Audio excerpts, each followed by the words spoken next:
जो भी चीज़ आपको आध्यात्मिक बनाए, स्पिरिचुअल लाइफ में आपको अपग्रेड करे, एक हायर एलिवेशन पर लेकर जाए, वो सत्य है। आपके हिसाब से सेल्फ लव एग्जैक्टली क्या होता है? और बिलीफ सिस्टम, मेंटल एनर्जी मिलाकर क्या बनता है? Law of attraction. किसी भी रिलीजन से बिलोंग करते हो, अगर आप उसका नाम ले सकते हो, the highest power, the supreme Lord, तो आप उसे वॉश आउट कर सकते हो। अगर किसी की नीज में प्रॉब्लम आ गई है, नी रिप्लेसमेंट आ गई है, कि कैसे उस प्रॉब्लम को, उस ब्रेकडाउन को ओवरकम कैसे करें? अपर बैक ज्यादातर उन लोगों को पेन फील होता है जो अनलव्ड फील करते हैं। एंड ब्लेम, कैंसर ज्यादातर ब्लेम से आता है। हमारी लाइफ में बैड हेल्थ या डिजीजेस को फूड कैसे वेजिटेरियन और नॉन वेजिटेरियन होना कैसे डिफर करता है? हर एक बीमारी का रीजन ही आपके इमोशंस हैं। Hello everyone, welcome to the Sheena Shaurya show, जहाँ पे हम बात करते हैं मैनिफेस्टेशन की, लॉ ऑफ अट्रैक्शन और बहुत सारी जादुई कहानियों की। और आज हमारे गेस्ट जो बने हैं वो मेरे लिए बहुत स्पेशल हैं, बिकॉज मेरी बचपन की दोस्त हैं, मेरी सखी हैं। हम लोग बचपन में बहुत बातें किया करते थे। किसी दिन ऐसी कोई डिस्कशन करेंगे जिसको रिकॉर्ड किया जाए, दुनिया के सामने लाया जाए। और मैनिफेस्टेशन पे बहुत सालों से हम बातें करते थे और डिस्कशन करते थे, तो सोचा आज इनके साथ एक पॉडकास्ट रिकॉर्ड कर लिया जाए। मेरी बेस्ट फ्रेंड, स्कूल की सबसे अच्छी दोस्त एलिजाबेथ, और ये है एक बहुत amazing astrologer, healer, tarot card reader, आप जो बोलो हर चीज का सोल्यूशन इनके पास है। तो welcome to her, welcome Eliza, and thank you so much. Radhe Radhe. आज बहुत अच्छा लग रहा है अपनी फ्रेंड के साथ बैठकर और आध्यात्मिक बातों पे चर्चा करने के लिए यहाँ आए हैं हम। तो खूब सारी प्रेम भरी बातें और आध्यात्मिक बातों को हम शेयर करेंगे इस दुनिया के सामने। Thank you so much, thank you so much इस पॉडकास्ट पे आने के लिए। I know how much effort you have taken for it.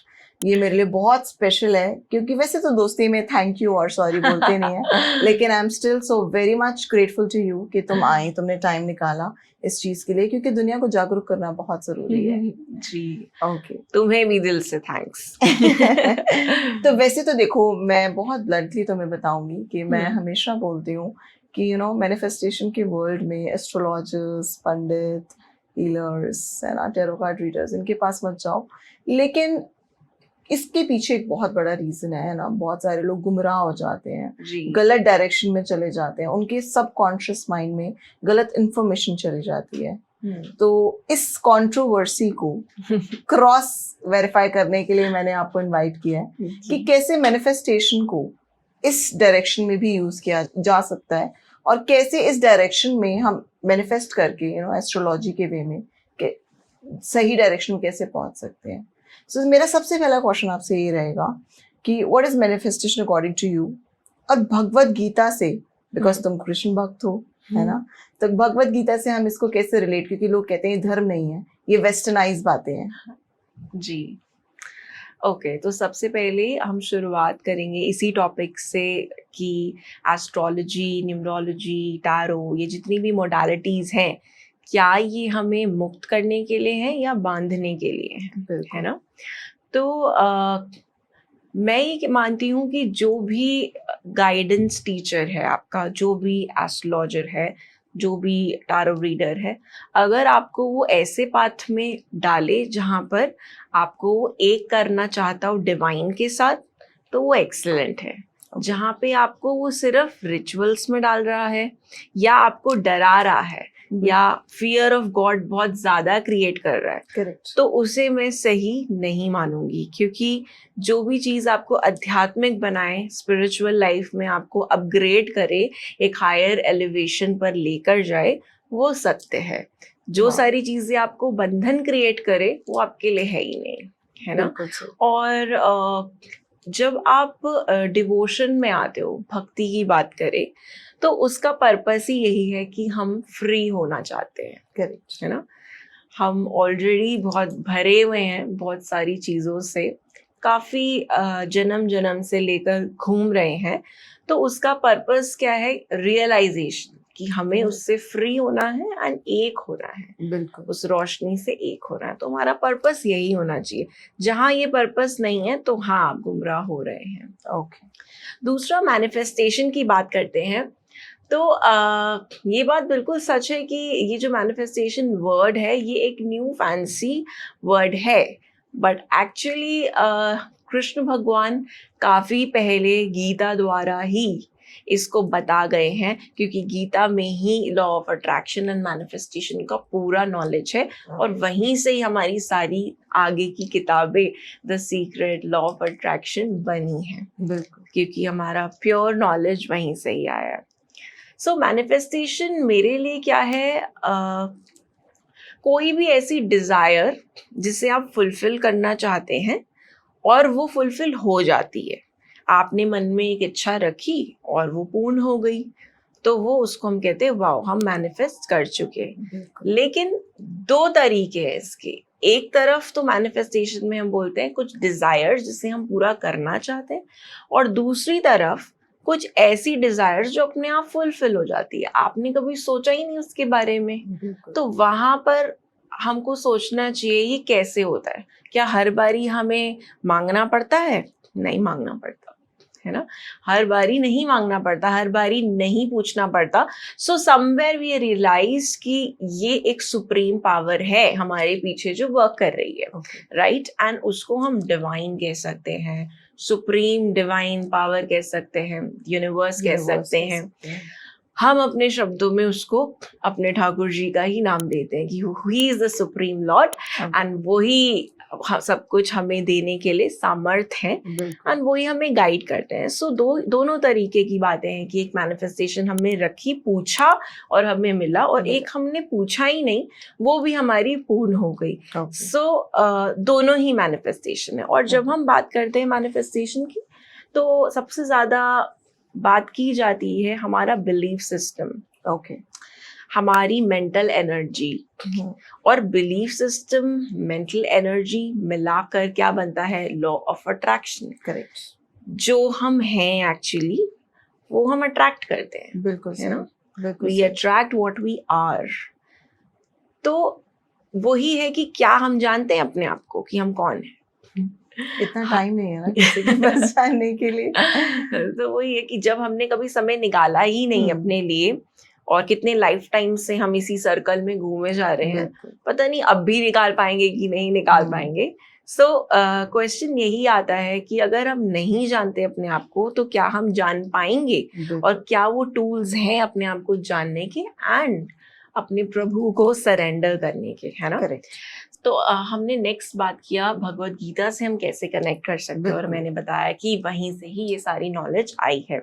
So chapter 17 में कृष्ण भगवान कह रहे हैं कि फेथ एंड डिवोशन क्या है ना? कि जो इंसान बिलीव करता है, जो इंसान सोचता है, जो कुछ भी, वो वही है। बिल्कुल तो जब ऑलरेडी हमें ये नॉलेज मिल चुकी है कि वो वही है, तो क्या हमें अपनी थिंकिंग पर, क्या हमें अपनी मेंटल एबिलिटीज पर वर्क नहीं करना चाहिए? क्योंकि हम बार बार कॉन्शियसली सबकॉन्शियसली उसी को अट्रैक्ट कर रहे हैं, राइट?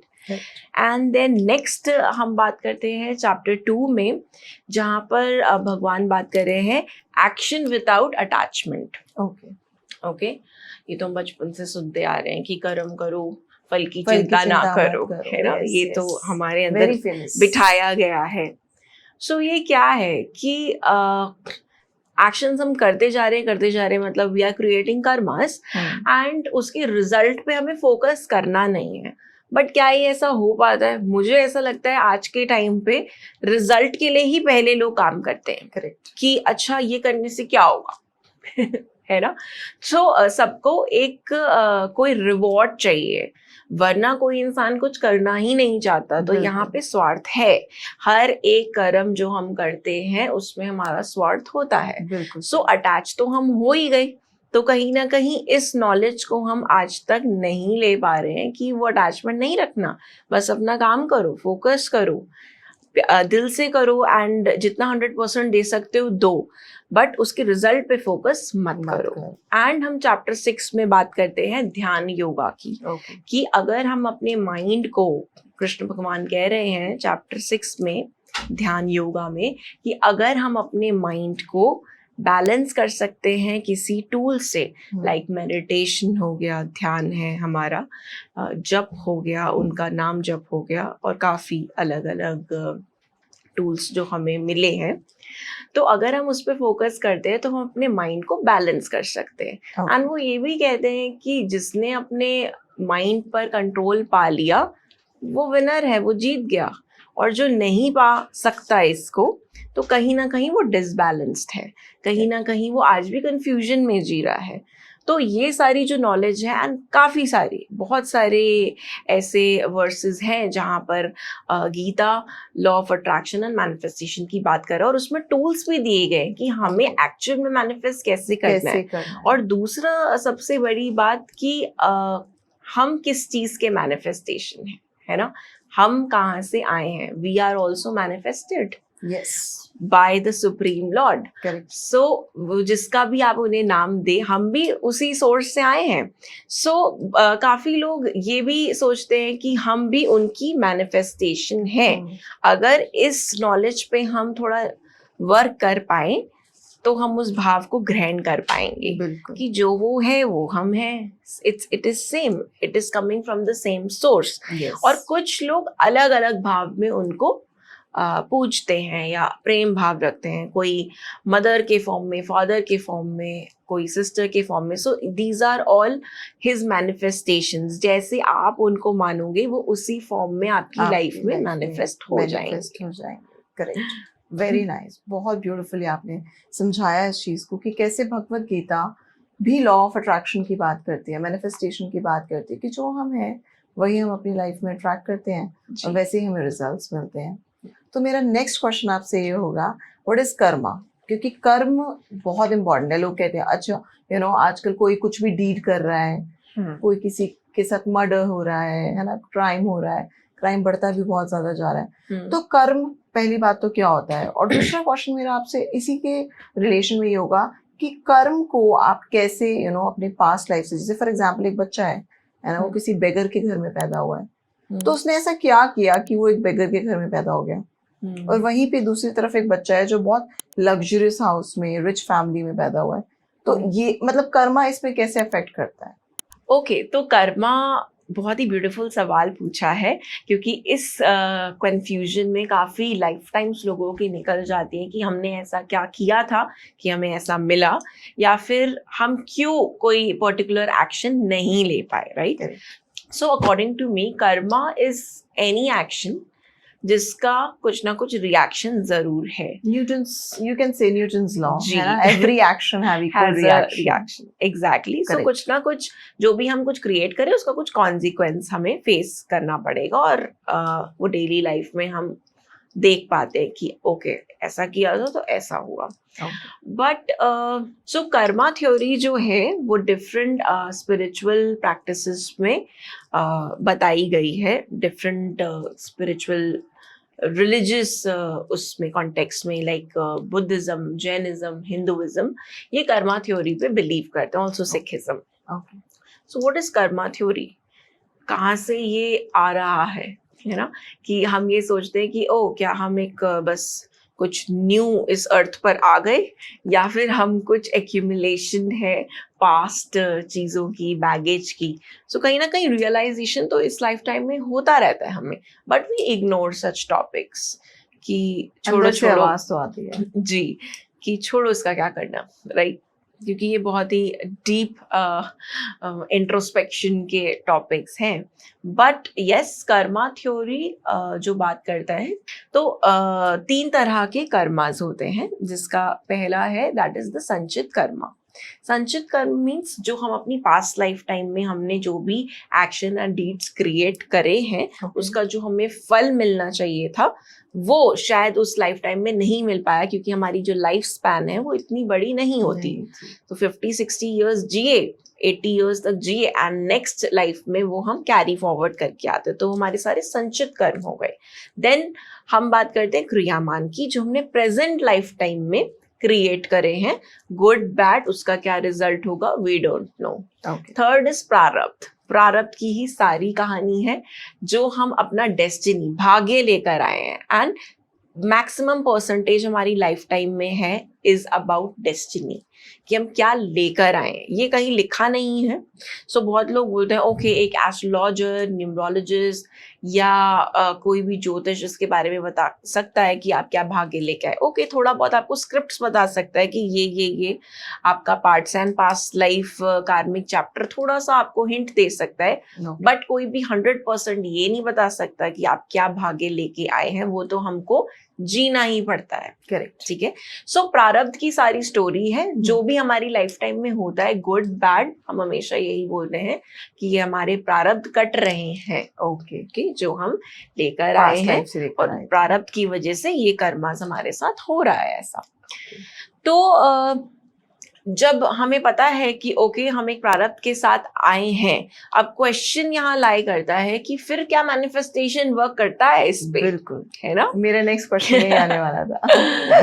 तो यही है, संचित भी कर्म आया है साथ में, क्रियामान हम क्रिएट कर रहे हैं और प्रारब्ध भी लेके आए हैं।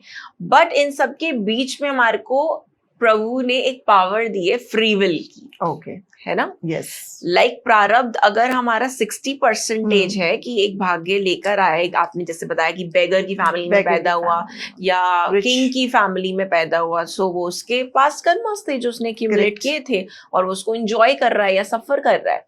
अब यही जो नॉलेज है फ्री विल की, वहां पर हमारी पावर आती है अट्रैक्शन की और मैनिफेस्टेशन की। यस, है ना।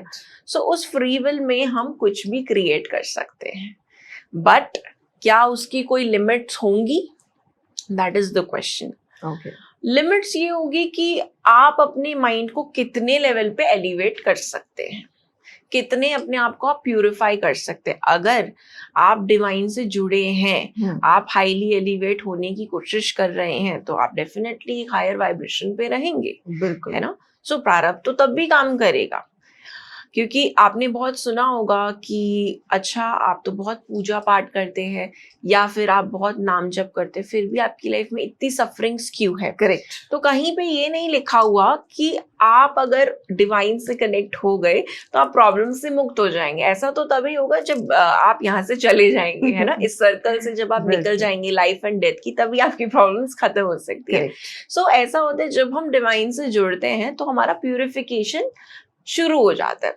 सारा कचरा जब रिलीज होना शुरू होता है तो वो जल्दी जल्दी स्पीड अप हो जाता है और सब हमारे ऊपर आता है। तो आप देखेंगे बड़े बड़े जो भक्त रहे हैं, सबकी स्टोरीज में कहीं ना कहीं बहुत हाई फॉर्म में सफरिंग्स रही है। बिना सफरिंग्स के कोई शुद्ध हो ही नहीं पाया है, और सबको फेस करना ही पड़ता है। लेकिन पूरी इन सफरिंग्स के दौरान जिसने उसका नाम लिया है या जिसने ये प्रैक्टिस किया है कि मैं एक डिवाइन तत्व से कनेक्टेड हूँ और वो बहुत बड़ा है, वो मुझे देने के लिए बड़ा ही सक्षम है, तो वहां बात आ जाती है मैनिफेस्टेशन की। क्या हमने रियलाइज किया कि फ्री विल की जो पावर है हमारे अंदर, उसको हम किस चीज के लिए यूज कर सकते हैं। अब हम किस में यूज करेंगे ये हमारा प्रारब्ध भी बताता है। Beautiful, right.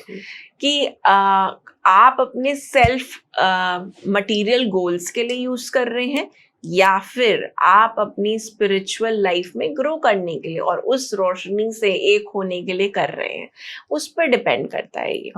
सो कहीं ना कहीं अगर आप बहुत ज्यादा ग्रीडी हैं तो आप स्टक हो जाओगे। फिर आपका क्वेश्चन आता है कि अरे मेरी मैनिफेस्टेशन वर्क ही नहीं कर रही, क्योंकि वो आपकी कहीं ना कहीं स्क्रिप्ट में भी नहीं है कि आप ज्यादा लालच कर लो या फिर आप उस जो आप पाना चाहते हो उससे कुछ आप गलत करो, राइट। जिससे ऑलरेडी जो आपका प्यूरिफिकेशन चल रहा है उसमें कहीं प्रॉब्लम आए, तो कहीं ना कहीं आपको जो डिवाइन है वो रोकेगा, है ना। सफरिंग्स और बढ़ेंगी, आपकी बाधाएं आएंगी, आपको लगेगा भी शायद इसलिए रोकेगा बिकॉज शायद हमने कर्मा बैड भी तो लेकर आए हैं साथ में। बिल्कुल। सो बैड और गुड हमें नहीं पता, बट हम एक बैग तो लाए हैं अपने साथ में, राइट। और सफरिंग्स तभी आती है जब आप उसका नाम ले रहे हो ना, तो वो यही चाहता है कि जो मेरा है अपना, जब उसने कह दिया ये मेरा है, आपने कह दिया तू मेरा है, तो वो तो यही चाहेगा कि जल्दी जल्दी मैं वॉश आउट करूं। फिर अगर कोई पर्सन उसी को ही दोषी ठहराने लग जाए कि मैंने तो तेरा नाम लिया था, तूने तो मुझे डुबाई दिया, तो यहाँ गड़बड़ शुरू हो जाती। विश्वास जो है जिसकी हमने बात करी, बिलीफ सिस्टम अगर आपका स्ट्रांग है, आप लाइफ में कुछ भी पा सकते हैं। अमेजिंग, कोई चीज आपको रोक नहीं सकती। Correct. और फ्री विल जो है, जो प्रारब्ध की बात, कुछ परसेंटेज हमें एज ए गिफ्ट मिला है अपने भगवान जी से, उसको आप यूज करें मैनिफेस्टेशन। ब्यूटीफुल। एंड अगर ये हम यूज करते हैं सर्विस, सेवा, एंड जिसका मेन जो कॉन्सेप्ट है वो सिर्फ लव के लिए हो, कि हम प्रेम दे सकें और बांट सके, मेन हमारा यही पर्पस है लाइफ का। सो अगर इस पर्पस से वो जुड़ा होगा तो आपको कभी कोई प्रॉब्लम नहीं आएगी।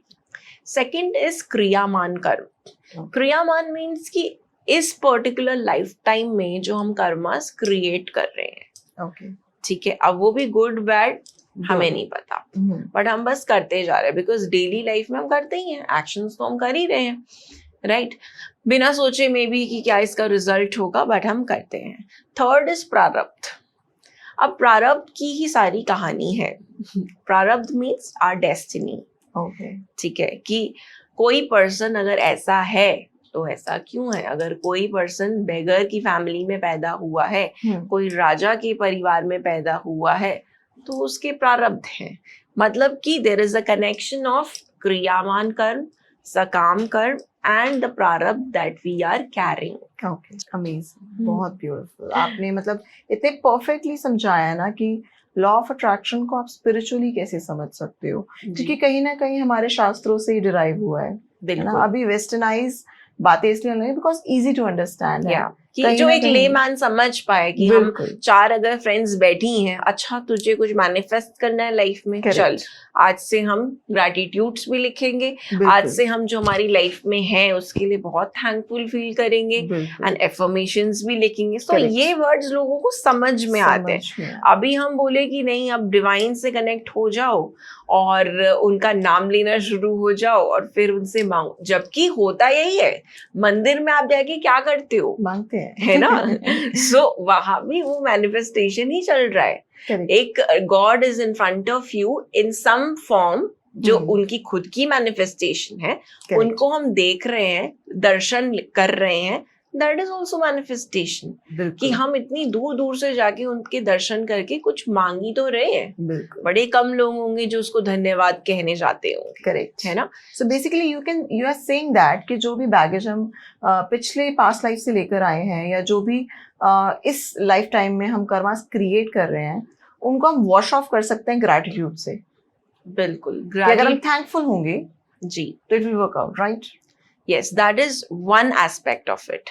कि अगर हम थैंकफुल हैं जो हमारे जीवन में है और उसे हम एक्सेप्ट कर रहे हैं जैसे वो है, हम उसमें कुछ बदलना नहीं चाहते।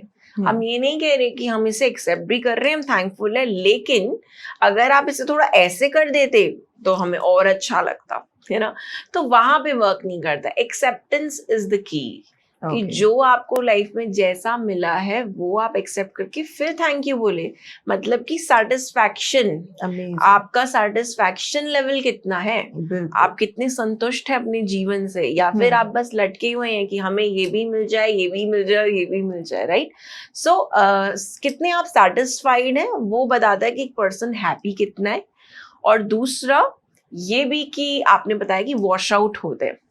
देखो, वॉश आउट होने का तो हमारे स्पिरिचुअल कॉन्टेक्स्ट में यही बताया गया है, जितने आप हल्के हो सकते हो, है ना, तभी हम वॉश आउट कर सकते हैं। अब फॉर एग्जाम्पल हम किसी भी आयुर्वेदिक ट्रीटमेंट में जाते हैं तो सबसे पहले हमारा अन्न बदला जाता है, है ना, हमें डिटॉक्स डाइट पे डाला जाता है, और हो सकता है कभी डाइट हटा दी जाती है, सिर्फ लिक्विड पे डाला जाता है। व्हाई? क्योंकि हम भरे हुए हैं। बिल्कुल। और 7 दिन, 8 दिन, 15 दिन, 20 डेज में कहीं ना कहीं जो इतना टाइम का कलेक्टेड है वो हम उसे रिलीज करते हैं। देन यू फील कि अरे बड़ा ही हल्का महसूस हो रहा है। सो ऐसे ही वॉश आउट करने के बहुत सारे टूल्स हैं, लेकिन सब एक ही रास्ते लेके जाते हैं, जो है उसका नाम, है ना।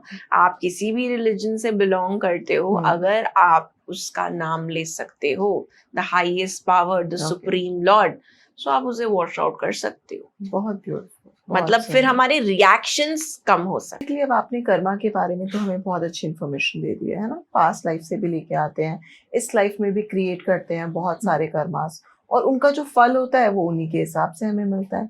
लेकिन देखो, कोई मैनिफेस्टेशन के हिसाब से अच्छा भी मैनिफेस्ट होता है, बुरा भी, because your thoughts become things. जो आप सोचते हो वही आपको मिलता है.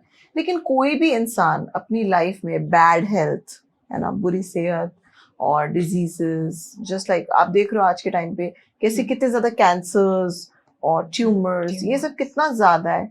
तो पास्ट लाइफ के जो कर्मास हम लेके आए हैं, या फिर इस लाइफ में जो कर्मा हम कर रहे हैं, कैसे हम जो ना चाहिए बीमारियां हैं या बुरी सेहत है, उसको कैसे अट्रैक्ट कर लेते हैं अपनी लाइफ में. या ये एक बहुत ब्यूटीफुल टॉपिक है जो हमें वर्ल्ड के सामने लेकर आना चाहिए और बात करनी चाहिए इस पे, क्योंकि इसको बार बार हाइड किया जाता है ना. आपने कैंसर की बात करी, लोग उसको लाइफस्टाइल डिसऑर्डर बोलते हैं, but we will talk about it कि वो है क्या एक्चुअली.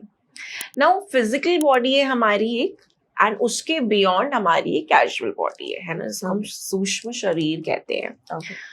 सो वो तो बहुत ही लाइट एनर्जी है ना, वहां पे कुछ स्टे नहीं करता. Okay. लेकिन हम क्या है, हम अपना पुराना कार्मिक पैटर्न्स लेकर आए हैं, कार्मिक impressions from past life. Okay. So physical body पे भी वो आएगा ही, अंदर तो है ही, बट फिजिकल बॉडी पे भी हम कैरी कर रहे हैं. नाउ अगर हम कैंसर की बात करें, ये एक कार्मिक डिजीज है, मतलब मेरी अंडरस्टैंडिंग में इट्स अ कार्मिक डिजीज, Okay. जिसको हम लेकर ही आते हैं. अपने पास्ट लाइफ से. या एंड वो क्या है, बेसिकली हमारे अनरिजॉल्व्ड ट्रॉमास. Okay. ओके, सो कैंसर को हम ज्यादातर मेंटल एंड इमोशनल डिजीज ही कहेंगे. और मैं इससे बहुत सुंदर तरीके से समझ सकती हूँ, because I lost both my parents. Okay. दोनों को ही कैंसर था. Okay. सो मैं वही एक पैटर्न समझना चाहती थी. काफ़ी मैंने इस पे स्टडी किया कि कैसे कैसे मेंटली चीज़ों ने इम्पैक्ट किया उनकी लाइफ में, और इमोशनली कितना स्ट्रगल किया. सो उसका रिजल्ट क्या हुआ. लेकिन एंड में बोला जाता है कि ये तो ट्रीटमेंट डॉक्टर ही कर सकता है, राइट, करेक्ट, कैंसर का. जबकि किसी के पास इसका ट्रीटमेंट नहीं है, बिकॉज हम लोग इसके ट्रीटमेंट पे वर्क ही नहीं करते. जो उसका कॉज है ना, उस पर हम वर्क ही नहीं करते. तो कैंसर कहाँ से आया? हमारा अनरिजॉल्व्ड ट्रॉमा, जो हम बहुत लाइफ टाइम से कैरी कर रहे हैं, है ना. चाइल्डहुड इश्यूज हो सकते हैं, छोटी छोटी लड़ाइयाँ हो सकती है जो हमने कभी बात ही नहीं करी किसी से. Okay. है ना. करेक्ट. और इमोशनली आप कभी भी हर्ट हुए हो, आप बस चुप हो गए और आप बस अपने आप से हर रोज पूछते हो. एंड ब्लेम, कैंसर ज्यादातर ब्लेम से आता है. Okay. जब हम किसी थर्ड पर्सन पे ब्लेम करते हैं अपनी गलती के लिए, है ना, किसी को दोषी ठहराते हैं कि देखा तुम्हारी वजह से मेरा जीवन खराब हो गया. कई लोगों से आपने सुनी होगी लाइन. सो जो कि फैक्ट नहीं है, बिकॉज हमारा जीवन किसी से खराब नहीं हो रहा. हमारे पास ही पावर है सब कुछ ठीक करने की, और हम ही उसे खराब भी करते हैं. पर थर्ड पर्सन कभी कुछ नहीं करता है, बट सिचुएशन ऐसी नजर आती है कि उसकी वजह से ये हो गया, इसकी वजह से वो. कैंसर पेशेंट हमेशा ब्लेम लेकर पूरा लाइफ जीता है. ठीक है. उसके अंदर एंगर इश्यूज होते हैं, वो भी कौन से? Suppressed.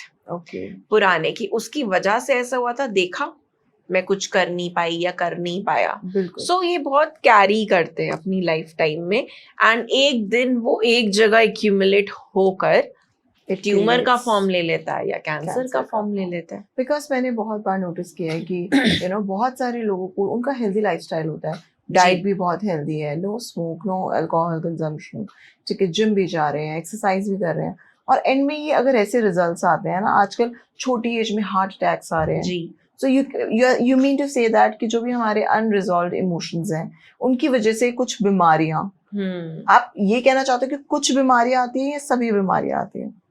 So according to my understanding, हर एक बीमारी का रीजन ही आपके इमोशंस हैं. Okay. क्योंकि फिजिकल बॉडी में बीमारी एंड में आती है. जब लगता है ओहो हाथ में दर्द हो रहा है, ओहो हमारे घुटनों में दर्द हो रहा है करेक्ट ना? सो और हम एक्चुअली उसको कहाँ लेके से आया बहुत वो? कंप्लेंट्स भी करते हैं एग्जैक्टली वो आया कहाँ से? वो तभी आया ना जब आप किसी इमोशन को हाइड करते रहे, या आपने अपनी लाइफ का कोई एस्पेक्ट को बड़ा सीक्रेटिव रखा, या अपने मन की बात आप कभी एक्सप्रेस ही नहीं कर पाए, करेक्ट या फिर आप सप्रेस होते रहे पूरी लाइफ, तो कहीं ना कहीं उसने बॉडी पर इफेक्ट दिखाना शुरू कर दिया। देन हम बिल्कुल। जाते हैं डॉक्टर के पास मेडिसिन लेने, और वो पेन किलर्स से 2-3 दिन में उस एरिया को नॉर्मल Suppress कर करता है देते और हैं। हमें लगता है ओहो हम ठीक हो गए। बिल्कुल बट आपने क्या किया? और सप्रेस किया अपने आप को। सो करेक्ट ये आप हर लाइफ टाइम करते आ रहे हो, और इसका एंड कब तक होगा ये आपको अपने आप से ही पूछना चाहिए। सो अब लोग पूछेंगे ठीक है फाइन, अगर हमारे पास इतनी सारी चीजें हैं अनरिजॉल्व, तो अब इसको रिलीज कैसे करें? Correct that is the question, बिल्कुल है ना? सो पहली बात, रिलीज करने के लिए पर्सन को रियलाइजेशन होना चाहिए कि ओ हमें कोई प्रॉब्लम है। बिल्कुल बिकॉज So- बहुत सारे लोग तो रियलाइज ही नहीं करते जी कि हमें कोई प्रॉब्लम है जी करेक्ट वो इग्नोरेंट है ना? अब बहुत सारी आप फैमिलीज में देखोगे कि एल्डरली जो लोग होते हैं विथ एज, हम कहते हैं कि ओके पीठ का दर्द, घुटने का दर्द, ये तो नॉर्मल सी बात है। बट क्या ऐसा होना चाहिए कि नॉर्मल सी बात है? क्योंकि मैंने बहुत सारे ऐसे बुजुर्गों को देखा है जो हंसते खेलते भागते हुए भी हैं। सो बिल्कुल हम एज तो नहीं कह सकते। We have the best example Milkha Singh बिल्कुल। या सो हम उनको गलत नहीं कह सकते कि आप देखिए आपकी एज हो गई तो दर्द तो होगा ही। दर्द तो तो ऐसा क्यों? मतलब हम क्यों अट्रैक्ट करना है? अट्रैक्ट ही तो करा हमने कि करेक्ट देखा अब मैं 50 क्रॉस कर रही हूँ तो मेरे साथ तो ये होगा ही। तो So- सबकॉन्शियसली आपने मैनिफेस्ट कर दिया। तो बेसिकली आपका बिलीव था कि मैं 50 हो जाऊंगी हाँ, और ऐसे और ये सब ये diseases तो diseases आएंगी सो आप ये कहना चाहते हो कि जो हमारे बिलीव्स होते हैं वही हमारी बीमारियां भी अट्रैक्ट करते हैं जी, जैसे ये सिंपलेस्ट वे है ना इग्नोर करने का, ओके कि अब तो मैं हो गई, अब तो मेरी एज हो रही, अब तो ऐसा होगा ही, है ना? या तो अब ऐसा होगा ही, मैं तो इस एज में आ चुका हूँ। So this is the problem कि हम इग्नोर करते हैं हर चीज में। वो आदत है ना बोलने की, Correct. मिट्टी पाओ। मिट्टी पाओ करेक्ट बिल्कुल सो ये हम सबकी आदत होती है कि बिकॉज अगर हम जब उसे खोल के देखते हैं ना तो हमें बड़ा दुख होता है, क्योंकि हमें पता है कि हमने इस चैप्टर को कहाँ क्लोज किया था और इसका इफेक्ट कौन से चैप्टर पे आया हमारी लाइफ में। और इन चीजों को हम रिलीज किस किस टूल से कर सकते हैं बेसिकली जी, I would like to so first हमने स्टेप डिस्कस किया, रियलाइजेशन इज वेरी इंपॉर्टेंट, है ना? जो बंदा जिसके अंदर जागृता नहीं आई इस टॉपिक को लेकर, वो जागृत ही नहीं है कि मेरे साथ ऐसा कुछ हो रहा है, सो वो उस पर वर्क ही नहीं करे, उसको रियलाइज नहीं हो रहा कि मेरे को कोई प्रॉब्लम है, तो वर्क नहीं कर। तो फर्स्ट टॉपिक तो है रियलाइजेशन। सेकंड है कि एक्सेप्टेंस कि ओके आज मेरे घुटने में दर्द हो रहा है, सो मैं ये नहीं बोलूंगी क्यों हो रहा है, डॉक्टर के पास जाना है, ये करना है, वो करना है। ऑफ कोर्स इमरजेंसी सिचुएशंस में वी नीड डॉक्टर्स हेल्प, क्योंकि उसके अलावा हम कहीं जा भी नहीं सकते, है ना?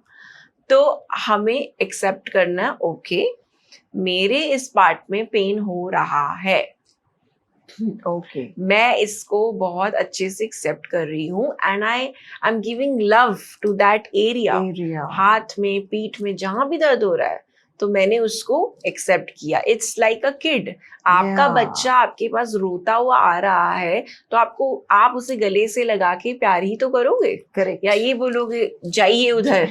नहीं तो और हम कुछ पेरेंट्स वो भी करते हैं बिल्कुल लेकिन हम ऐसा नहीं कर सकते इस चीज में। सो बेसिकली यू नो मैंने भी अपनी अंडरस्टैंडिंग से ये समझा है कि यूजुअली जब हमारे बॉडी में हमारे बॉडी पार्ट्स में इतनी ब्यूटीफुल बॉडी हमें यूनिवर्स ने डिवाइन ने दी है, जब वो अच्छी चलती है तो हम कभी इसको अप्रिशिएट नहीं करते। लेकिन अगर इसमें थोड़ा सा ब्रेक डाउन आ जाए, किसी भी पार्ट में थोड़ी सी प्रॉब्लम आ जाए, हम सबको जाके, स्पेशली यू नो अगर हमें डायबिटीज है, हम सबको जाके बताते हैं, जैसे ये कोई बहुत यू नो रिजल्ट बहुत अच्छी, ऐसी कोई अच्छी चीज हुई है, हम सबको जाके बताते हैं और उसके बारे में बार बार कंप्लेन करते हैं। सो बेसिकली आप ये कहना चाहते हो कि जब हम उसे प्यार करेंगे, हम उसे ग्रैटिट्यूड करेंगे, तो उसके हीलिंग के चांसेस बिल्कुल, ये तो है, मतलब तो प्रकृति का नियम है, जहाँ पे प्रेम होगा वही रेसिप्रोकेट करेगा, वहीं आप रिसीव भी कर पाओगे, है ना? जहाँ दे तो पाओगे। क्या आप एक एग्जांपल दे सकते हो? फॉर एग्जांपल किसी की नीज में यू नो प्रॉब्लम आ गई है,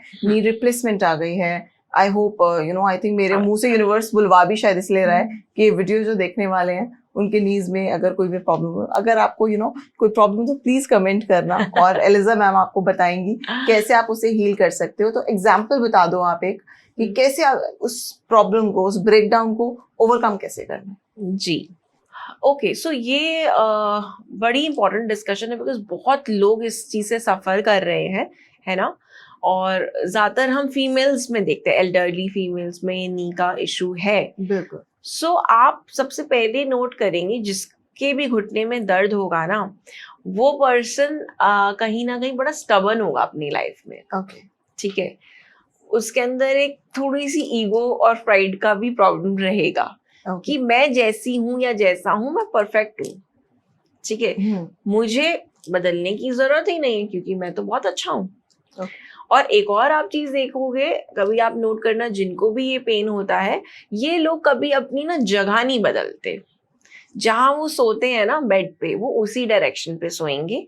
अपने सोफा पे, अपनी चेयर पे वो वहीं पे बैठेंगे। Okay. उनको चेंज पसंद नहीं है लाइफ में। Basically stubborn in life. या Okay. सो जिस पर्सन को चेंज पसंद नहीं है, तो बॉडी कैसे चेंज एक्सेप्ट कर लेगी?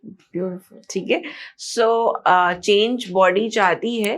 वो डॉक्टर से रिक्वेस्ट करें कि प्लीज कुछ करिए, प्लीज कुछ करिए। लेकिन कुछ लोगों को शायद उस पेन में मजा आता है। कैसे कि ओके, हम सफर कर रहे हैं, राइट, एंड तो आपको क्या मिलता है? प्यार। बिल्कुल। सो कहीं ना कहीं ये अटेंशन लेने का भी तरीका होता है बहुत सारे लोगों में कि आपको बहुत सारा प्रेम मिल रहा है कि ओके हम सफर कर रहे हैं पेन में, राइट। एंड कुछ लोग जिनको जेन्युइनली बहुत ज्यादा पेन है, तो वो भी इस प्रॉब्लम में से गुजर रहे हैं क्योंकि वो उसे एक्सेप्ट नहीं कर पाए कि मेरे को पेन है। ओके। वो उसको कंप्लेन कर रहे हैं। करेक्ट। कि मुझे पेन है, मुझे पेन है, मुझे सोल्यूशन नहीं है। एंड उसके लिए वो कुछ करना भी नहीं चाहते।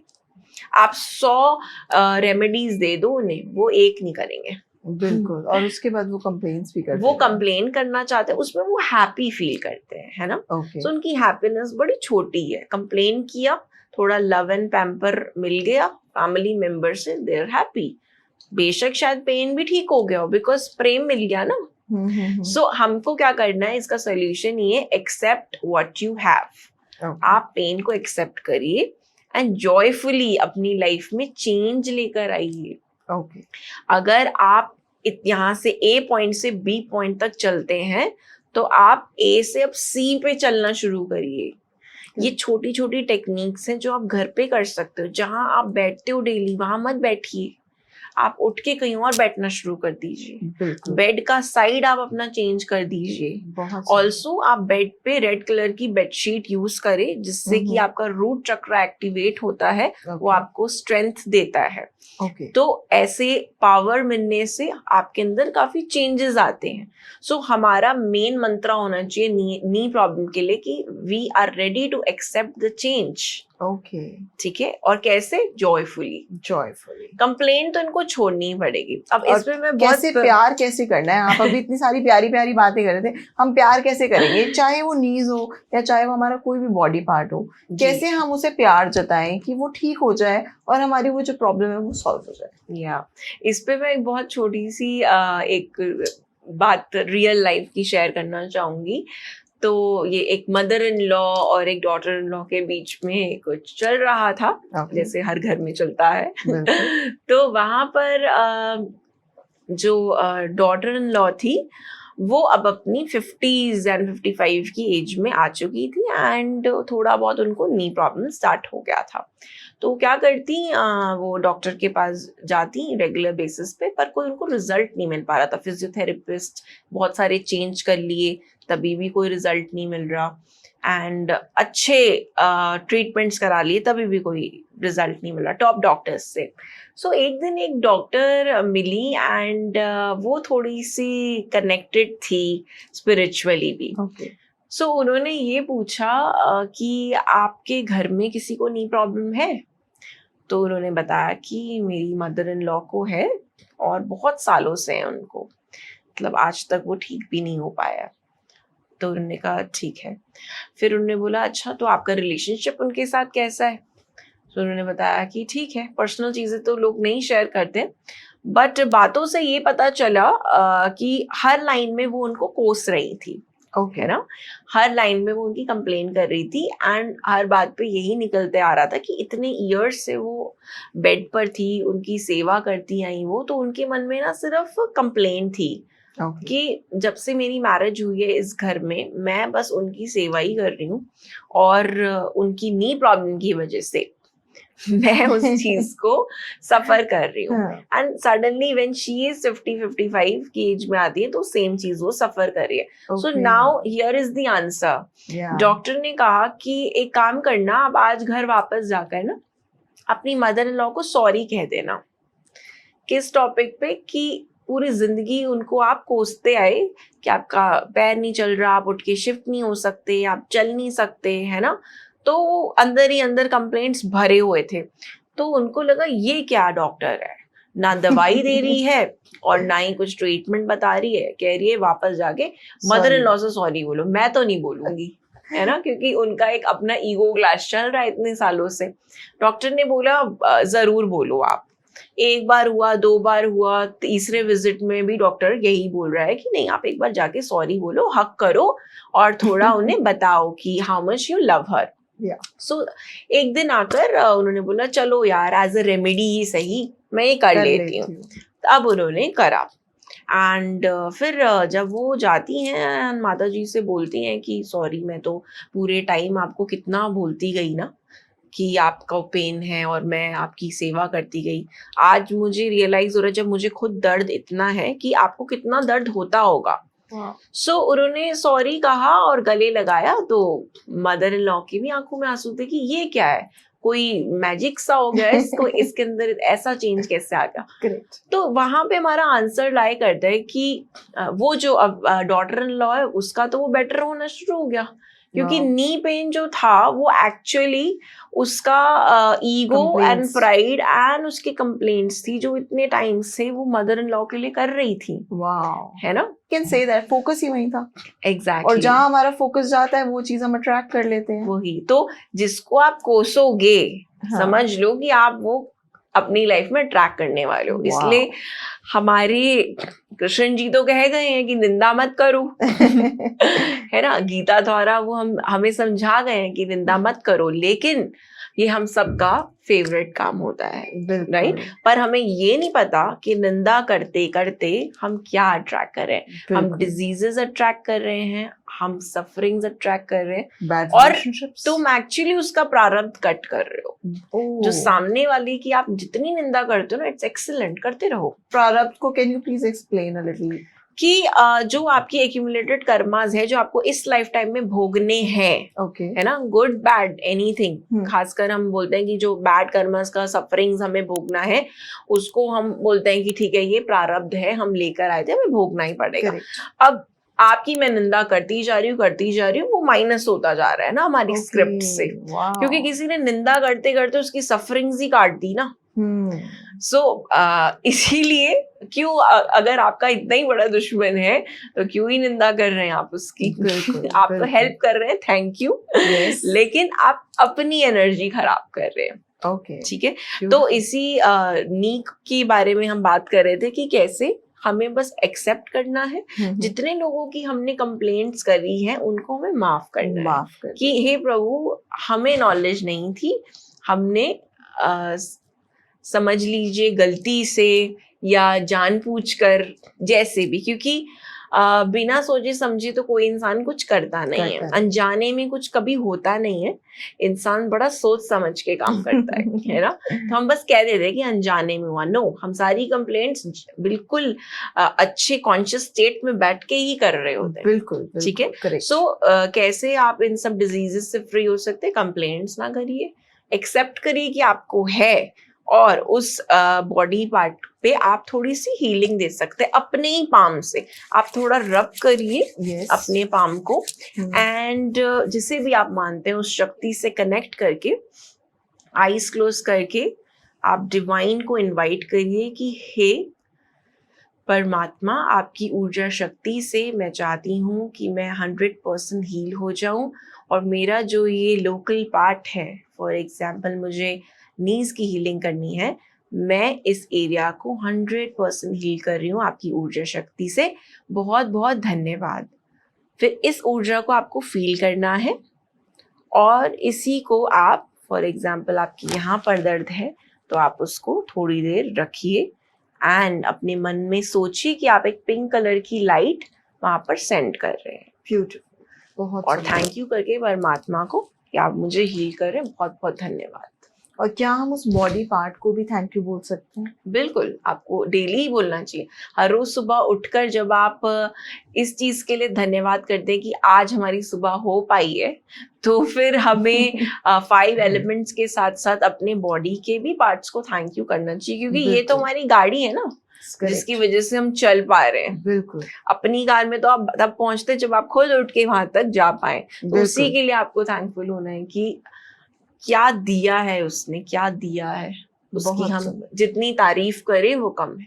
सो हमने नीज पे कितना ब्यूटीफुल डिस्कशन किया है ना। हमारी लाइफ में बहुत सारी तमाम बीमारियां होती हैं, जैसे आजकल बहुत सारे लोगों को diabetes, Yeah. BP, we can say back pain और आर्म पेन, ऐसी चीजें बहुत सारे लोगों को। क्या आप कुछ ऐसी डिजीज के रेमेडीज और उनके कॉज बता सकते हो कि क्या इमोशनल ब्रेकडाउन या क्या इमोशनल प्रॉब्लम की वजह से हमने अपनी लाइफ में उस चीज को अट्रैक्ट कर लिया?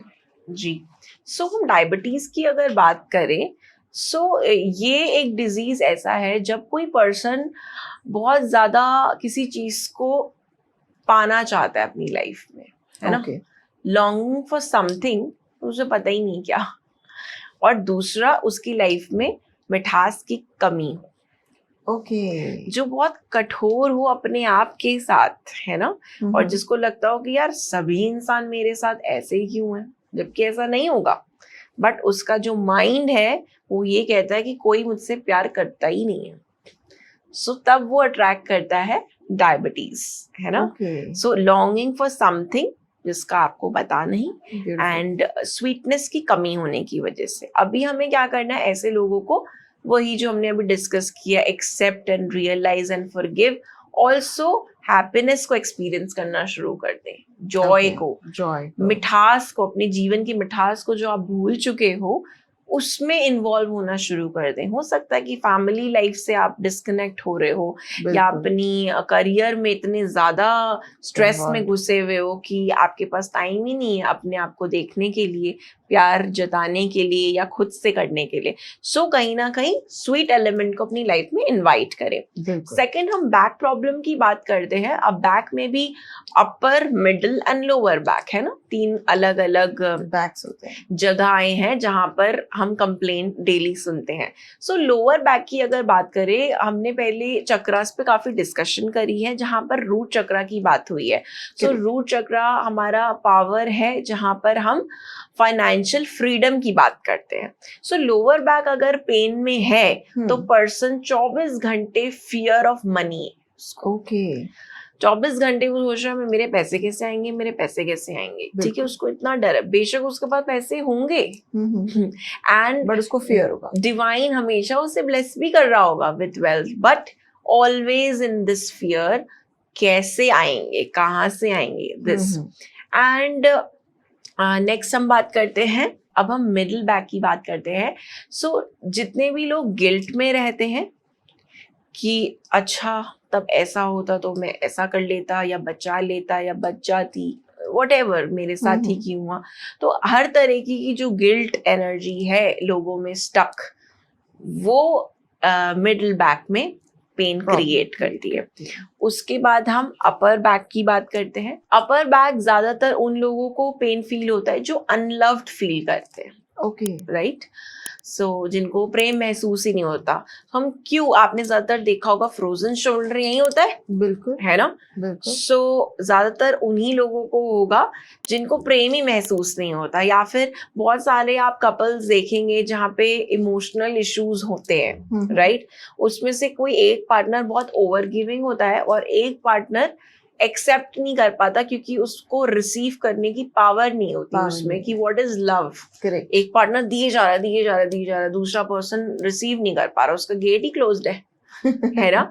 सो ऑब्वियसली जो गिवर होगा ना वो सफर कर रहा होगा, उसका जो फ्रोजन शोल्डर 100% होगा, वो जाएगा फिजियोथेरेपिस्ट पे, पर वो एक्चुअली क्या डिमांड कर रहा है यूनिवर्स से कि मेरा पार्टनर मुझे प्यार करे, वो एक्सप्रेस करे, है ना।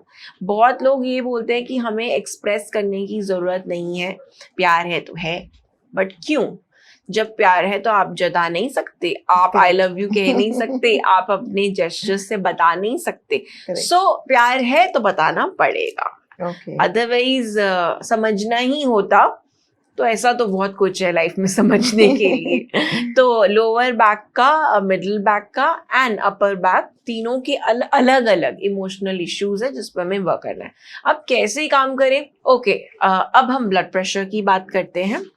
जिनको हाई ब्लड प्रेशर का प्रॉब्लम होता है वो लोग बहुत ज्यादा इमोशनली स्ट्रगल कर रहे हैं। समझ लो कि चाइल्डहुड इशू भी है और बचपन से लेके अभी तक जितने भी इमोशंस उनके एक्यूमुलेट हो गए और उन्होंने सिर्फ इग्नोर किया है उससे, है ना। बचपन से अभी तक बहुत लोग ऐसे होते हैं, they are only busy with their actions कि मैं आज ये करूंगा, ये करूंगा, ये करूंगा, पर खुद को अगर वो मिरर के सामने रखे और पूछे हेलो कौन हूं मैं क्या कर रहा हूँ, क्यों भाग रहा हूँ, उनके पास आंसर नहीं, उनको और एंजाइटी होनी शुरू हो जाएगी, राइट। उस एंजाइटी को ढकने के लिए फिर वो और काम करते हैं। सो इस तरीके के लोगों को हाई ब्लड प्रेशर 100% होता ही है, जहां पर वो केयर नहीं कर रहे अपनी इमोशनल नीड्स की, उसको इग्नोर कर रहे हैं। और ऐसे लोग एंजाइटी में भी होंगे, स्ट्रेस लेवल्स बहुत हाई होंगे। जहां पर लो बीपी होगा वहां पे सेम उनको चाइल्ड लाइक लव की जरूरत है।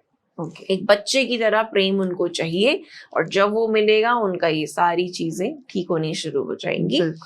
और सबसे आजकल जरूरी kidney stones and gall bladder stones बहुत होते हैं, है ना।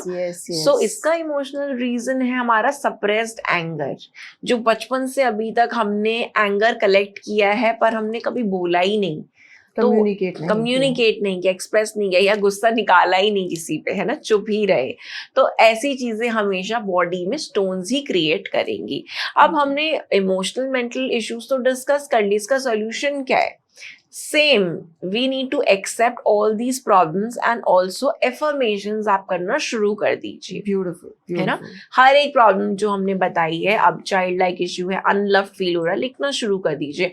I feel loved. Everyone loves me. I am so happy. इस एनर्जी में घुसना शुरू कर दीजिए। I am like a child. My angels are loving me so much. जिससे भी आप मानते हैं उससे कनेक्ट करिए, एफर्मेशंस लिखिए एंड वापस जाके देखिए कि कहाँ कहाँ आप हर्ट हुए थे, अपने आप को फॉरगिव करिए। सामने वाले को तो करिए ही करिए, क्योंकि हम ब्लेम नहीं कर सकते, अपने आप को करिए एंड आगे बढ़िए। ब्यूटीफुल। बिकॉज मैंने नोटिस किया, मेरी मम्मा को भी किडनी स्टोन है और मेरी सिस्टर को भी है, तो मैंने जब इसके पीछे का रीज़न ढूंढना शुरू किया तो मुझे भी ये पता चला था कि कहीं ना कहीं इमोशनल, तो मैंने नोटिस किया कि यस, मम्मा में भी ये चीज़ है कि कम्युनिकेट नहीं कर पाते अपनी बात को, और मेरी सिस्टर में भी है कि जो भी अगर उसको कोई बात बुरी लगी है, कोई बात से उसको स्ट्रेस हुआ है या वो इमोशनली हर्ट हो गई है, वो उसको कम्युनिकेट नहीं करेगी।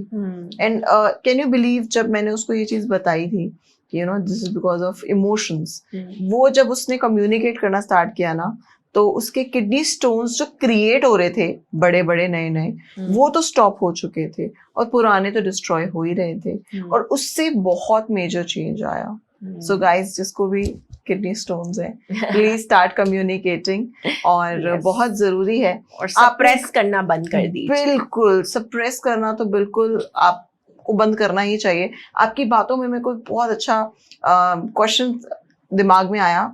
आपने बोला प्रेम, है ना, जिनके शोल्डर्स बहुत स्टिफ होते हैं, सबसे पहले तो आई लव यू कहना बहुत जरूरी है।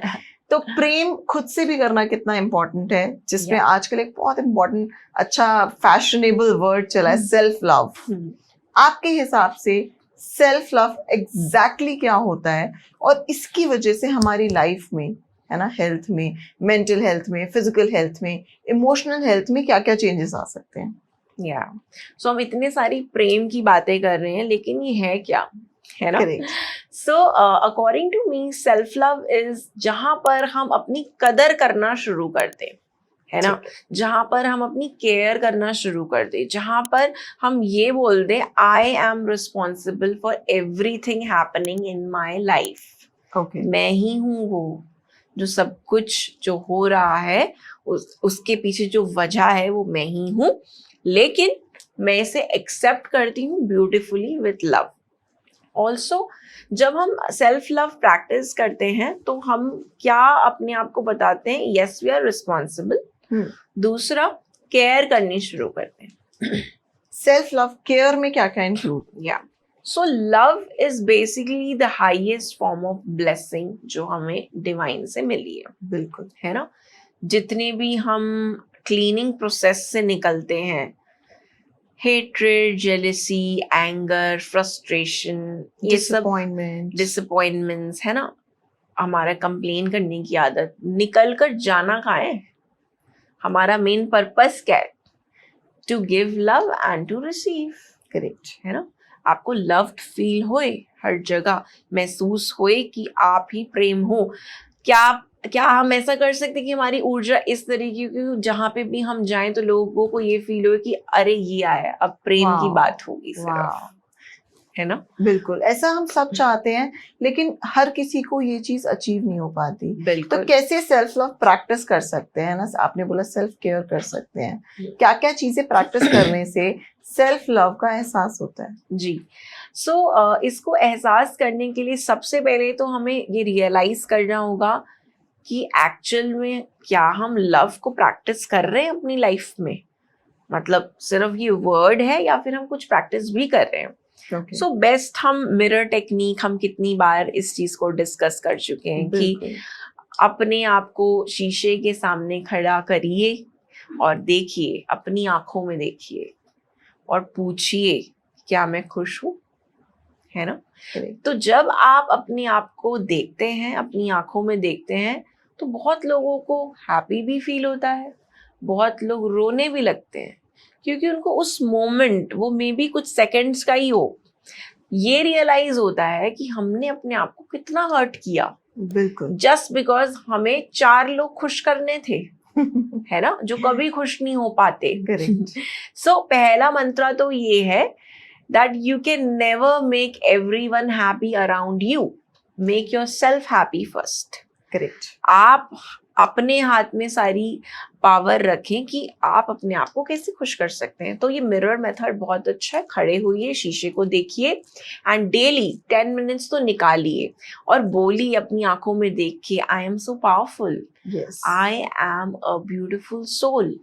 अपने आप को आई लव यू कहिए। जी, अपने आप को आप आई लव यू कहें, है ना, अपने एक एक बॉडी पार्ट को, अपने एक एक इमोशन को आप आई लव यू कहें। रोना आ रहा है, रोइए, गुस्सा आ रहा है, गुस्सा करिए, बट उस मोमेंट पे आप जरूर रिलीज करें।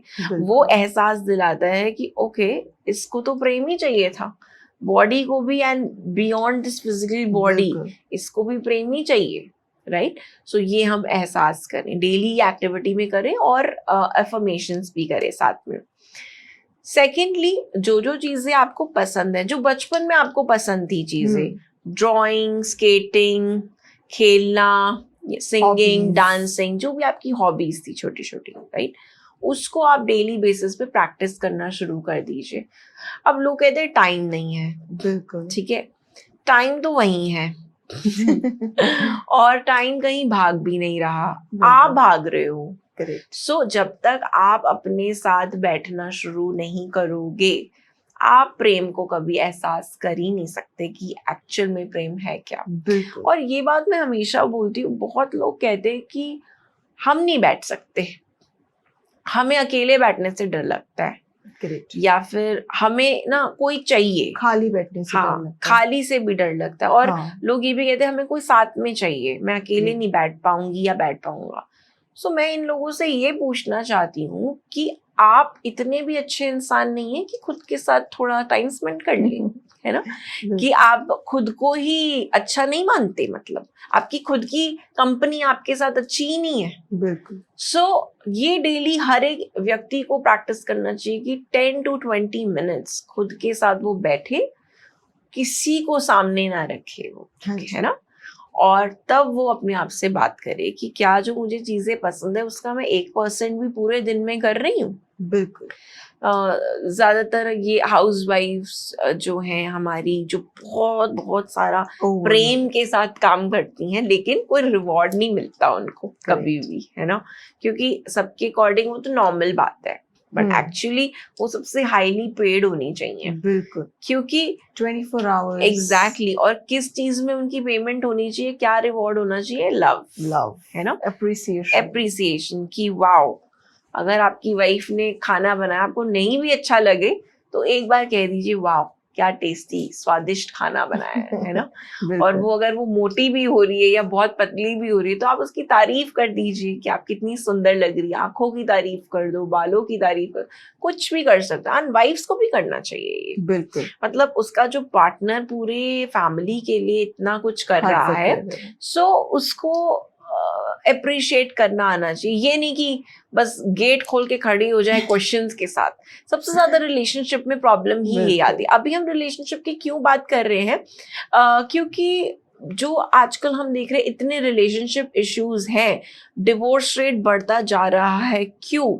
बिकॉज एक इंसान का जो रिश्ता खुद से है वो बहुत खराब है। बिल्कुल, खुद से खराब है, शायद इसीलिए बाहर वालों से भी खराब है। एग्जैक्टली, मतलब उनका खुद से ही रिलेशन अच्छा नहीं है तो वो सामने वाले को क्या देंगे। आप बहुत देखेंगे रिलेशनशिप में, मतलब कंफ्यूजन है, 100% एक्सेप्टेंस नहीं है ना। बहुत कपल्स मेरे पास आते हैं एज क्लाइंट्स कि हमें ये हो रहा है वो हो रहा है, मतलब मैं देखती हूँ कि इतने इतने साल के रिलेशनशिप हैं फिर भी ये नहीं डिसाइड कर पा रहे कि शादी करनी है कि नहीं करनी है ना।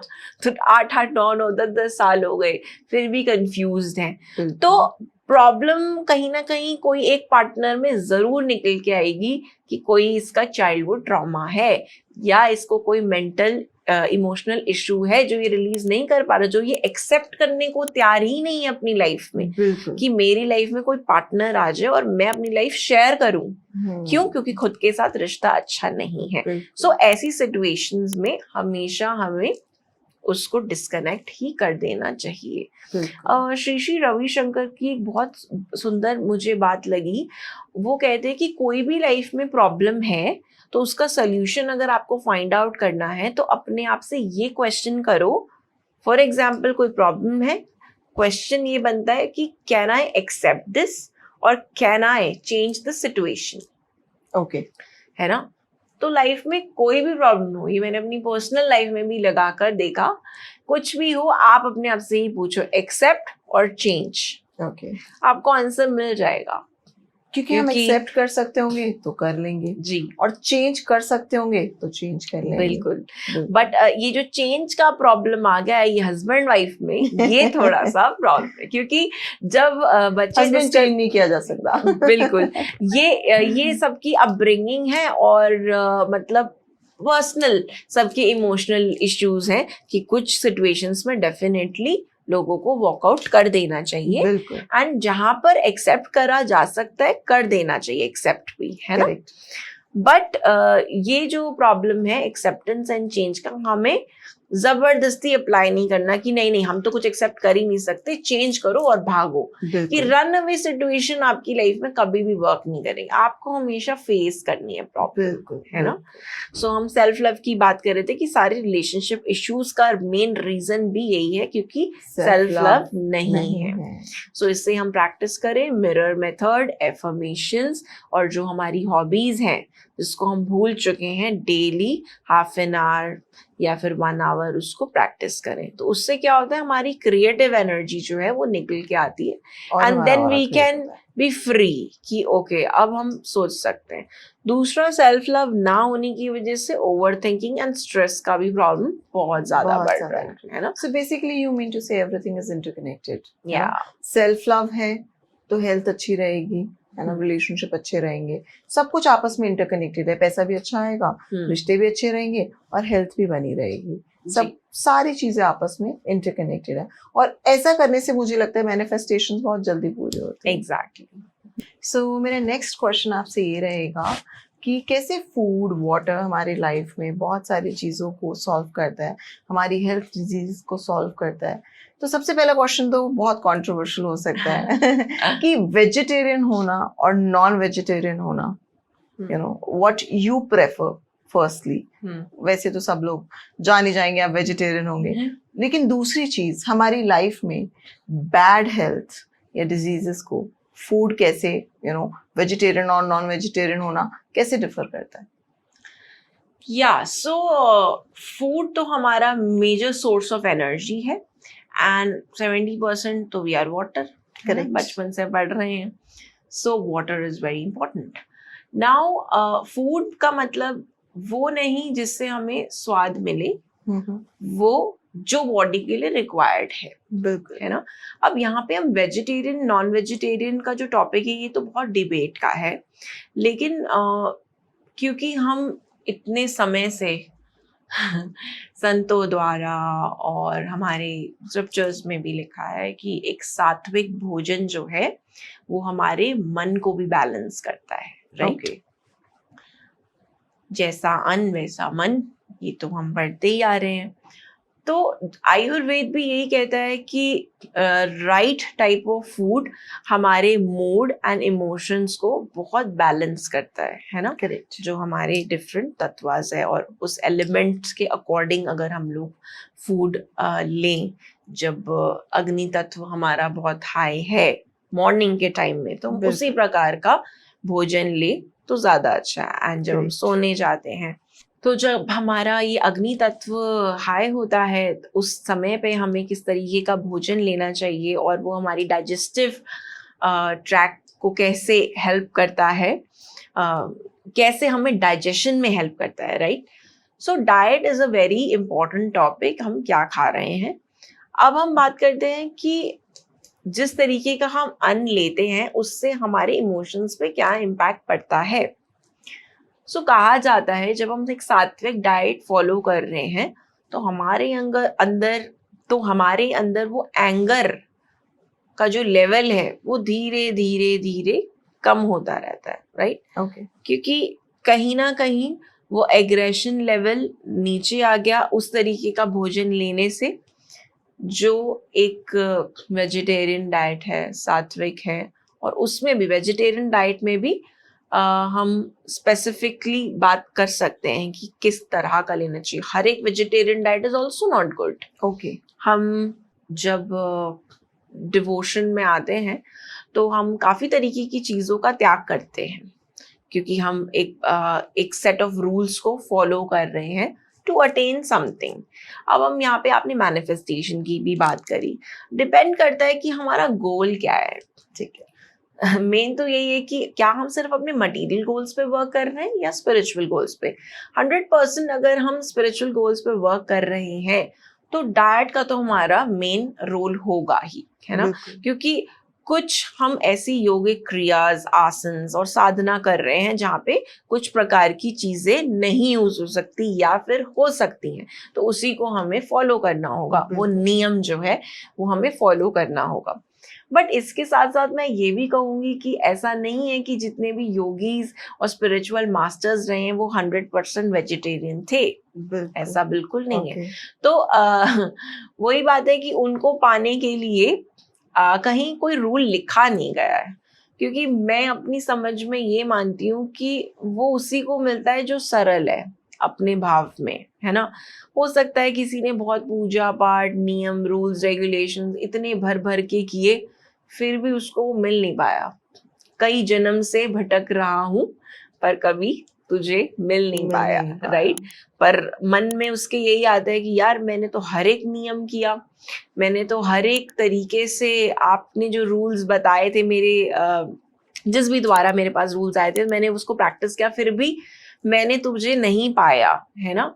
तो कहीं ना कहीं ठाकुर जी यही बताते हैं कि मेरे को बस वो प्रिय है जो सरल है। तो ये टॉपिक यहीं क्लोज हो जाता है कि आप वेजिटेरियन या नॉन वेजिटेरियन होकर उन्हें पा सकते हैं, नहीं पा सकते। और बहुत सुंदर एग्जाम्पल्स भी रहे हैं, क्योंकि वेजिटेरियंस के तो बहुत एग्जाम्पल्स हैं हमारे पास, गुरुज के, योगिक टीचर्स एंड स्पिरिचुअल मास्टर्स। लेकिन नॉन वेजिटेरियन जो थे, जो मीट ईटर्स थे, अब स्वामी विवेकानंद जी, ओके, तो उनकी अगर बात करें तो he was a meat eater, है ना।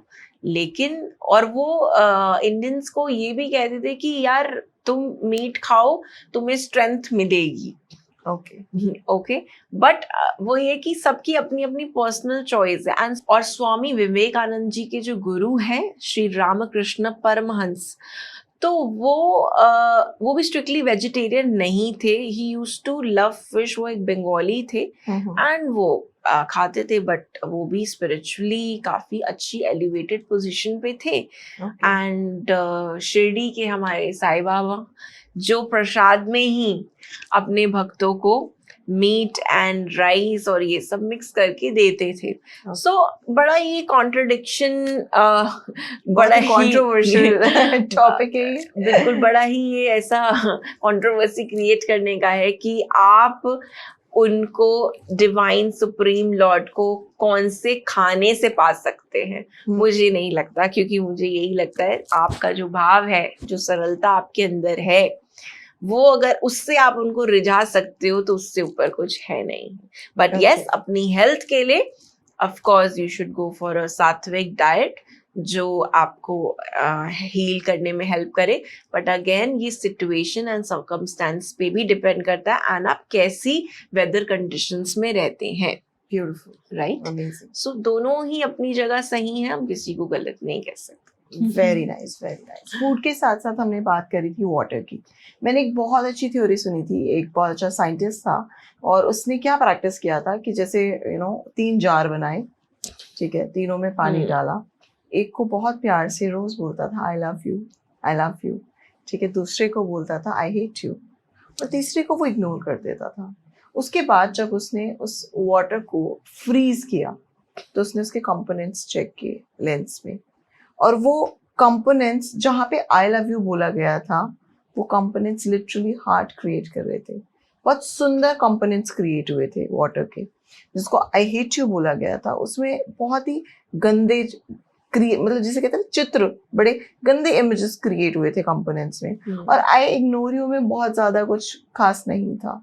तो वाटर हमारी लाइफ में, बिकॉज आप हीलर भी हो, है ना, you are astrologer, healer, tarot card reader, और आप बहुत बार रेमेडीज ऐसी देते भी होगे, है ना, पानी को आप ऐसा लिखिए, ऐसा करिए, ऐसा बोलिए।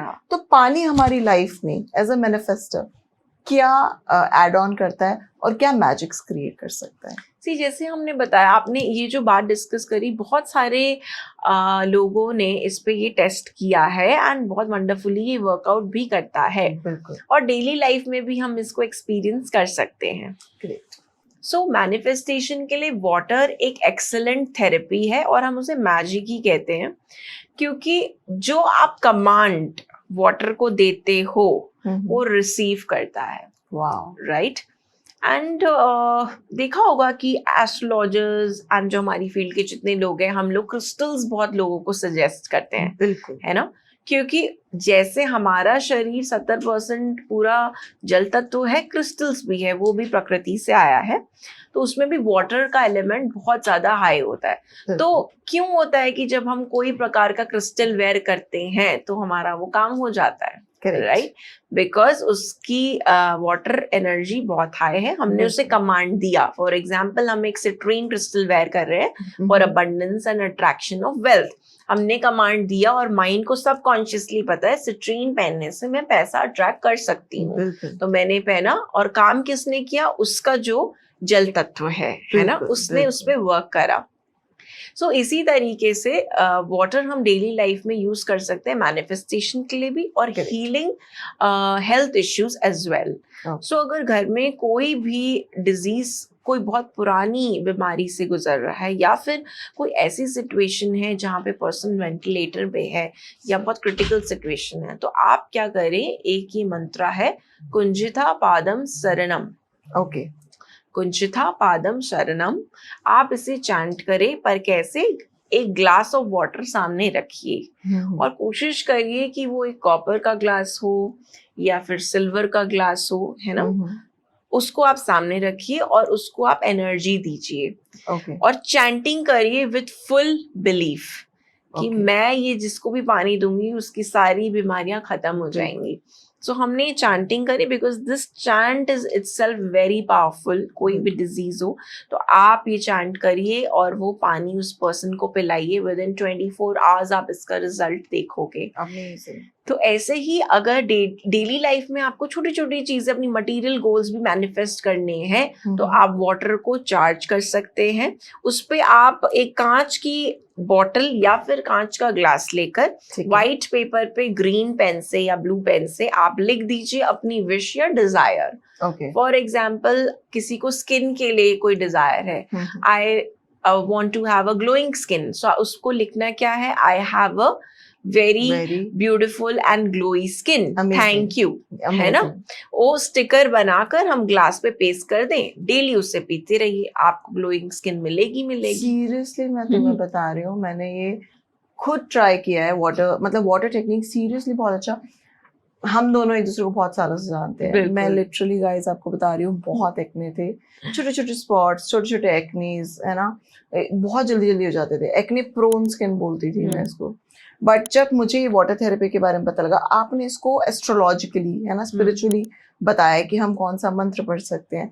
मैं अफर्मेशंस लिखती थी that I have a beautiful clean skin, I have a beautiful glowing skin. और विद इन 6 months, क्योंकि उससे पहले मैंने बहुत ट्रीटमेंट्स ट्राई किए थे, और जब मैंने ये थेरेपी ट्राई की, you can see right now of course we have makeup on, but अगर मैं मेकअप रिमूव भी करूंगी इट्स कंप्लीटली क्लीन। सो आपको वाटर ने काफी हील करने में हेल्प करी। ऐसे ही हम डेली लाइफ में वाटर को बहुत सारी फाइनेंशियल चीजों में, जैसे जिनकी शॉप्स हैं या फिर फाइनेंशियली वो चीजें और अबंडेंस अट्रैक्ट करना चाहते हैं, वो भी ऐसे लिख कर अपनी शॉप पे रख सकते हैं, अपने वर्कर्स को भी पिला सकते हैं, खुद भी पी सकते हैं कि उनके अंदर वो एनर्जी आए to attract. Right. So guys, जिसको पैसा चाहिए, मैम ने बता दिया, सिट्रीन पहन लो, ठीक है। जिसको कोई भी सोल्यूशन चाहिए, है ना, गर्लफ्रेंड से शादी करनी है और या फिर बॉयफ्रेंड से शादी करनी है, पैसे अट्रैक्ट करने हैं, तो बस मैम ने बता दिया, बॉटल के ऊपर लिख लो और आपसे मैनिफेस्टेशन पी लो। एंड इसको अगर हम प्लानिटरी कनेक्शन दें तो वाटर जो है वो है चंद्रमा, है ना। तो किसी के भी चार्ट में जब चंद्रमा उच्च का होगा तो पर्सन बहुत मेंटली बैलेंस्ड होगा और सबसे अच्छी बात सुंदर होगा। जिसका चंद्रमा अच्छा होगा वो दूर से भी चल के आ रहा होगा तो आपको पता है एक रोशनी आ रही है ना, क्योंकि चंद्रमा सबसे सुंदर चांद को माना गया है। सो आई कैन से तुम्हारा तो बहुत अच्छा होगा। तुम्हारा चंद्रमा तो बहुत अच्छा होगा। तुमने अपना चार्ट रीड किया होगा, बिकॉज तुम्हें देखते ही ऐसा लगता है चांद आ गया है। ये जो रोशनी है ये ठाकुर जी की है। जब आप उनका नाम लेते हैं तो आप अपने आप अपने सारे प्लैनेट स्ट्रॉन्ग करते ही हैं, ठीक है। तो फिर चंद्रमा अगर हमें अपना स्ट्रॉन्ग भी करना है तो वाटर इनटेक हमें अपना ज्यादा रखना चाहिए। उससे हम चंद्रमा भी स्ट्रॉन्ग कर रहे हैं, अपना कनेक्शन विद आवर मदर उसे भी हम बहुत स्ट्रॉन्ग कर रहे हैं। और जब मदर का कनेक्शन और बच्चे का कनेक्शन स्ट्रॉन्ग होता है तो मदर भी मेंटली सफर नहीं करते, वो बहुत स्ट्रॉन्ग रहते हैं। और जहां आप देखोगे इमोशनल प्रॉब्लम्स आ रही हैं, डिस्प्यूट्स क्रिएट हो रहे हैं बच्चे और मदर में, तो कहीं ना कहीं प्रॉब्लम है। आप उनका वाटर इनटेक बढ़ा दो, आप उनको वाटर थेरेपी दे दो। जल की जितनी भी वाटर बॉडीज वाली जो जगहें हैं आप उन्हें वहां ले जाओ, आप उन्हें वहां बिठा दो, 1 घंटा आराम से उनकी हीलिंग हो गई। और फुल मून डे वाले दिन ऐसी जगह पे स्पेशली जाइए और पूरी एनर्जी अपनी नेगेटिव रिलीज करके आप बोलिए मुझे इसकी जरूरत नहीं, मैं एक नई ऊर्जा लेके जा रही हूँ। सो ऐसे हम अपना मून भी बैलेंस करते हैं और कहीं ना कहीं हेल्थ हम अपनी इम्प्रूव करते हैं। बहुत सुंदर बात बताई आपने। एस्ट्रोलॉजिकली भी बता दिया हमें, है ना, मैनिफेस्टेशन के तरीके भी बता दिए। वाटर थेरेपी तो सीरियसली बहुत बहुत अमेजिंग तरीके से काम करती है। लेकिन मेरे को आपसे ये क्वेश्चन पूछना है, बहुत फॉर एग्जाम्पल 2 दोस्त हैं, है ना, वो उन्हें गॉसिप की आदत है, उन्हें नेगेटिव बातें करने की आदत है, तो क्या हमारा पानी नेगेटिवली भी चार्ज हो जाता है? 100%। इस चीज को हमें कैसे अवॉइड करना है और उसके क्या इफेक्ट्स हो सकते हैं, ये भी आप डिस्कस करोगे तो बहुत अच्छा होगा। जी, ये आपने बहुत अच्छी बात पूछी, क्योंकि मैं ये देखती हूँ कि जब हम किसी के घर जाते हैं या फिर हमारे घर जब मेहमान आते हैं, तो हम सबसे पहले क्या सर्व करते हैं? पानी, है ना? और यहाँ वाटर का मतलब हम सिर्फ पानी की बात नहीं कर रहे हैं, जितनी भी चीजें, चाय, आपकी जूसेस, कोल्ड ड्रिंक्स, जो भी आप सर्व करते हैं उनको, है ना, लिक्विड है सब लिक्विड है, जल तत्व है उसमें। तो लिक्विड फटाफट कैच करता है सब कुछ, है ना, हमारी तरह ये कान खुले रहते हैं उसके।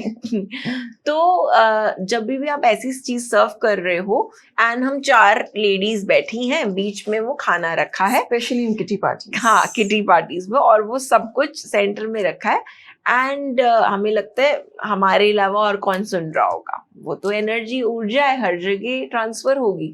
तो आप हमेशा देखना ऐसे जब आप मिलकर ऐसी जगह से वापस आएंगे और वही आप जल पीकर आओगे, क्योंकि वो पानी वो है जो 1 घंटा हम सब ने मिलकर बुराइयां करी हैं सिर्फ, है ना, एक दूसरे की बातें करिए, निंदा करिए, तो वो एनर्जी उसमें चली गई। तो क्यों नहीं हम अपनी बैड हेल्थ अट्रैक्ट करेंगे? बिल्कुल करेंगे, क्योंकि जो भी कुछ अच्छी बात हुई वहां, कुछ भी उसमें अच्छा था ही नहीं, है ना, कोई भी लाइफ की बात ही नहीं हुई वहां पे जिसकी रिक्वायरमेंट थी।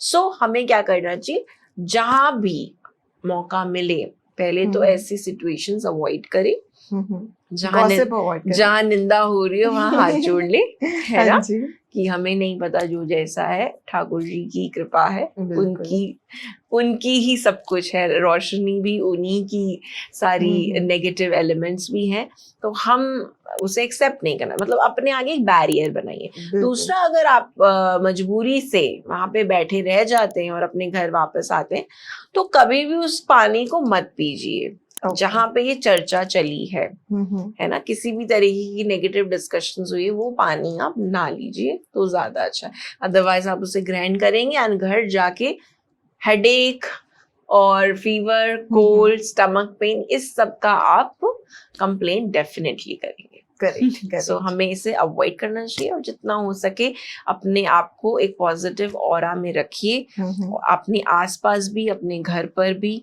एंड जितना हो सके आप अपने आप को इन्वेस्ट करिए किसी एक नाम में। Wow, so beautiful. क्वेश्चंस तो मेरे पास इतने हैं ना कि इतना मजा आ रहा है बात करने में कि बस पूछो मत। एक सेकंड पॉडकास्ट तो हम जरूर करेंगे फॉर श्योर, लेकिन आज के लिए आई थिंक इतना बहुत है, और बहुत सारी इन्फॉर्मेशन आपने दी हमें कि कैसे हम astrologically as a healing, as a manifestation को यूज करके, अलग अलग टेक्निक्स को यूज करके अपनी लाइफ में खुशियां कैसे ला सकते हैं, और कैसे हम बीमारियों को भी गलती से ले आते हैं, उनको ठीक करने का आपने तरीका भी बहुत बहुत ब्यूटीफुल तरीके से बताया। So I am so thankful to you, thank you so much for coming on this podcast. Guys, जिसको भी हीलर की जरूरत है, अमेजिंग हीलर है, बेस्ट फ्रेंड है वो बात अलग है, लेकिन सच में बहुत अच्छी हीलिंग करती हैं, बहुत अच्छी एस्ट्रोलॉजर हैं, बहुत अच्छी टैरो कार्ड रीडर हैं, जो भी रेमेडी आपको देंगी कंप्लीटली लॉजिक के साथ, साइंटिफिक तरीके से देंगी। So do sign up to her, और जिनको कोर्सेज करने हैं मैनिफेस्टेशन के, वो मेरे पास आ सकते हैं। So thank you so much, thank you for coming. Thanks to you कि हम इतने सुंदर सुंदर टॉपिक आज लेकर आए सबके लिए, और मैं चाहूंगी ऐसे ही हम शेयर करते रहे अपनी नॉलेज, जिससे कि हम सिर्फ प्रेम बांट पाए लोगों में। दुनिया में प्रेम की बहुत कमी है, जितना बांटेंगे उतना बढ़ेगा। बिल्कुल, ये मैंने सच में मेरी लाइफ की सबसे पहले यू कैन से कि गाइडर तुम थी, जिसने मुझे कभी सिखाया था लाइफ में कि जितना प्रेम बांटो उतना बढ़ेगा। तो आप सब प्लीज बैठो, मैं कहूंगी 4 लोग बैठो, बैठ के प्रेम की बातें करो ना, किसके अंदर क्या अच्छा है, किस चीज के लिए ग्रैटिट्यूड फील कर सकते हैं, क्या मैनिफेस्ट कर सकते हैं, है ना। किसी ने आपको बताया मेरा ये सपना है, मुझे ये पूरा करना है, आपस में बैठो कि उसको कैसे पूरा किया जा सकता है।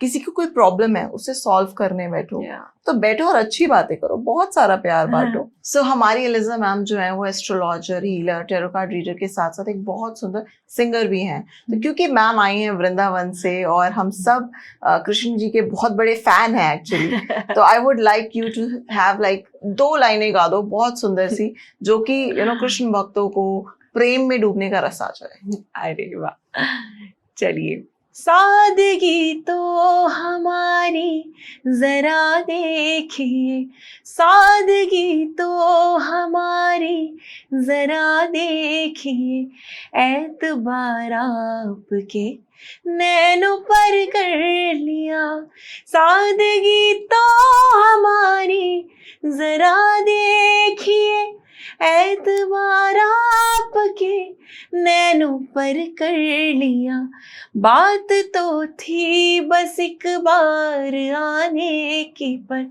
वृंदावन तूने कैसा ये जादू किया। बहुत ब्यूटीफुल, बहुत ब्यूटीफुल, राधे बहुत राधे। सुंदर। राधे राधे, बहुत मजा आया। Thank you so much, very beautiful, thank you so much. So guys, आज का पॉडकास्ट रैप अप करते हैं यहीं पे। मेरे चैनल को सब्सक्राइब करना मत भूलना। मैम के इंस्टाग्राम लिंक का डिस्क्रिप्शन में हम पूरा डिटेल्स डाल देंगे। मैम को भी फॉलो करना मत भूलना। Like, comment, share and do subscribe my channel. Bye.